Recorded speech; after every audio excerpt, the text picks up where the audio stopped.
बीजेपीचे agent म्हणूनच काम करता आहे।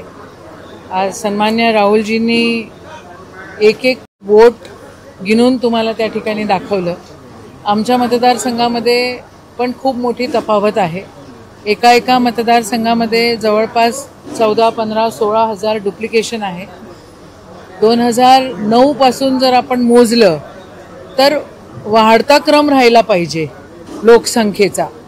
तर 2009 ते 2014 मध्ये लोकसंख्येचा क्रम वाढलेला आहे। माझ्या मतदारसंघामध्ये तिवशामधला मी सांगतेय 2014 ते 2019 क्रम वाढलेला आहे। 2019 ते 2024 मध्ये डिलीटेशनच खूप आहे।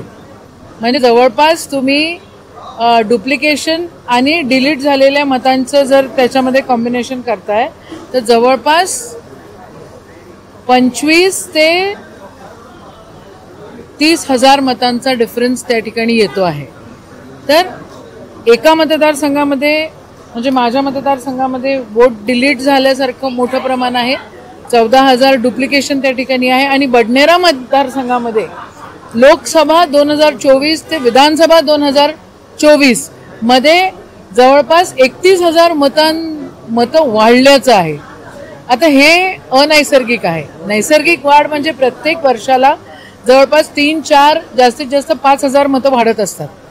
पण एका मतदारसंघामध्ये तुम्ही 30-35 हजार मतं डिलीट करताय आणि दुसऱ्या मतदारसंघामध्ये तुम्ही 31,000 मतं वाढवताय, तर मग ये तो मतों की चोरी आहे ना, आहे काय दुसरं हे? आणि हे तुम्हाला मतदारसंघ वाईज त्या ठिकाणी ते आकडे मिळून जातील। मताची चोरी तर झाली, मात्र आता इलेक्शन कमिशनही ऐकत नाही। तुम्ही नाही तर काय आम्ही हायकोर्टात सुद्धा याचिका दाखल आहे हायकोर्टांमध्ये। काँग्रेसनी ती दाखल केलेली आहे, किंबहुना मित्रपक्षांनी पण याचिका दाखल केलेल्या आहेत। आता जर ठरवलेलं आहे की पॉलिटिसायझेशन ऑफ ज्युडिशरी करायचं, तर मग काय त्याला अर्थ राहतोय? स्वायत्त संस्था ज्या आहेत त्या सगळ्या सरकारकडे वळून बघतायत आणि सरकारच्या बी टीम म्हणून काम करतायत। स्वायत्त संस्था त्या इंडिपेंडेंटच राहायला पाहिजे, त्यांनी कोणाचीच बाजू घेता कामा नाही। आणि या देशाची लोकशाही त्यांनी व्यवस्थित ठेवली पाहिजे अशी अपेक्षा आहे। पण ते संविधान तोडमोड करताय।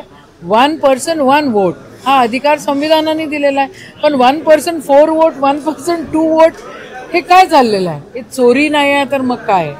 महाराष्ट्रात लाडकी बहीण योजनेवरून आता सासू-सुनांमध्येच वाद निर्माण होताना दिसतोय। कारण लाडक्या बहिणीचे जेवढे सर्वेक्षण आहे ते अंगणवाडी सेविकांकडून करण्यात येते। एका घरात जर 3 महिला असेल तर ते दोघी नाही, तर त्याच्याबद्दल मी काय, हे बघा असं आहे, त्यांनी इलेक्शन समोर ठेवून त्या सगळ्या गोष्टी केल्या। मला कळलंय की जवळपास 14-1 हजार लाडक्या भावांना लाडक्या बहिणींचे तुम्ही पैसे दिलेले आहेत। ज्या लोकांच्या घरामध्ये टीव्ही आहे, गाड्या घोड्या आहेत, त्यांना पण पैसे दिलेले आहेत। लाडक्या बहिणींना महिलेला आधार देणं ही एक गोष्ट, आणि इलेक्शनसाठी पैसे देणं आणि मत विकत घेणं ही दुसरी गोष्ट। आणि आता डिलिटेशन सुरू आहे। मग ज्या लोकांना तुम्ही पहिलं दिलं त्या लोकांना तुम्ही का दिलं?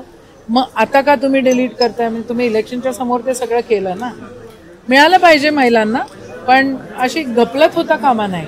सरकारकडून फसवणूक झाली का महिलांची? सरकार सगळ्यांचीच फसवणूक करतंय। सरकार संविधानाची लोकशाहीची फसवणूक करतंय, तर महिला म्हणजे लोकशाहीमध्ये येतात ना।